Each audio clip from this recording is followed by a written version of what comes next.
Welcome, Miller's Monsters. I'm Mr. Beelzebub. That is Count Luna, taking a chunk of index finger. Behind me is Edgar P. the Scully, and today I want to talk about the Rimini alien encounter.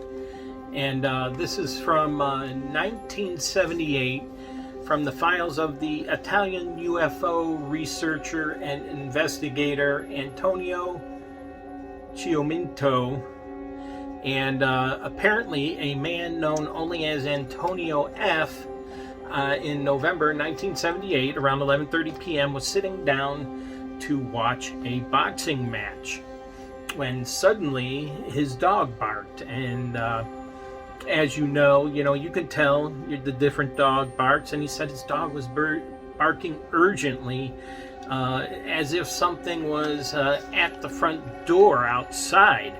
So thinking it could be an optimistic burglar, Antonio went to the window to investigate, and it was a cold, foggy night, and what he saw was not a person, but he noticed an unusual dazzling light, and it seemed to be a completely segmented light that another light, actually, from the bright light, was seen through that changed color from orange to purple and even silver.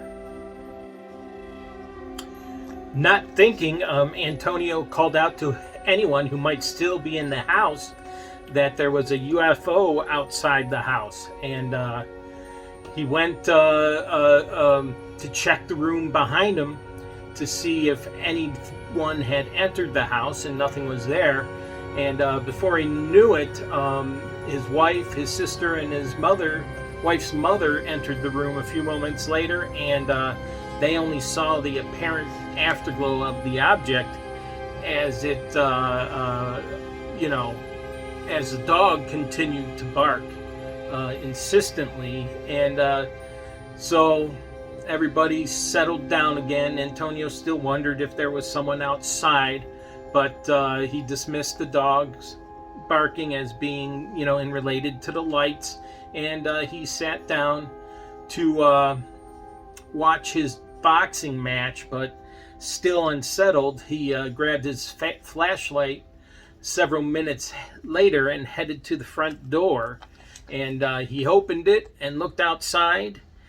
And before I tell you what he saw, take a moment, hit the subscribe button, ring the bell, set yourself up for notifications so you don't miss another alien abduction episode.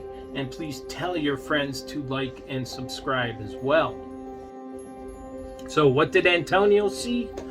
Well, he looked outside toward the gate where the strange lights had been moments earlier, and as he did that, he heard the sound of grass being walked through, near his home. And he turned the flashlight quickly, pointed it in the direction of the sound, and in front of him, about 20 feet away, were two strange looking humanoid figures. He estimated one was about 7 feet and one was about 6 feet tall. Each was extremely thin, with large oval-shaped heads and particularly thin neck. They had almond-shaped eyes, large almond-shaped eyes, and wore tight-fitting gray bodysuits with a particularly large belt that featured a silver buckle. And he wasn't sure if it was his flashlight reflecting in the buckle or if they illuminated on their own. Antonio and these two strange creatures stared at each other for a moment, both seeming to be in shock as to the sight of the other. And again, Antonio broke the silence, calling out to his family to come see this. And by the time he finished speaking, the two figures had disappeared, as if they just melted back into the darkness. So that was it for the night. They all turned in, and the next morning, thank you for not biting my finger off, Antonio went out to search the ground and he looked about where he had saw the lights come from, and he found a 5-foot burn patch on the ground.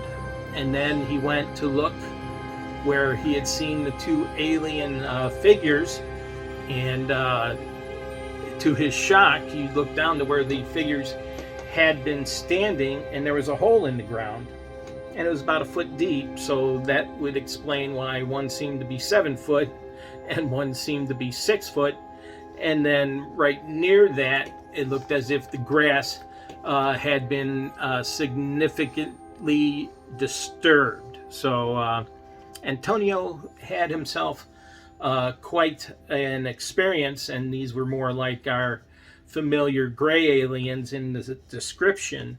And I mention that because in the next Miller's Monsters episode, there was other occurrences in Italy about the same time with an individual that I will talk about, and he was abducted not once, not twice, not 3 times, but at least 5 times in the same time period. But the aliens there don't reflect the same description as the aliens Antonio saw. So who knows? It could be real, and we may never know, but Antonio knows.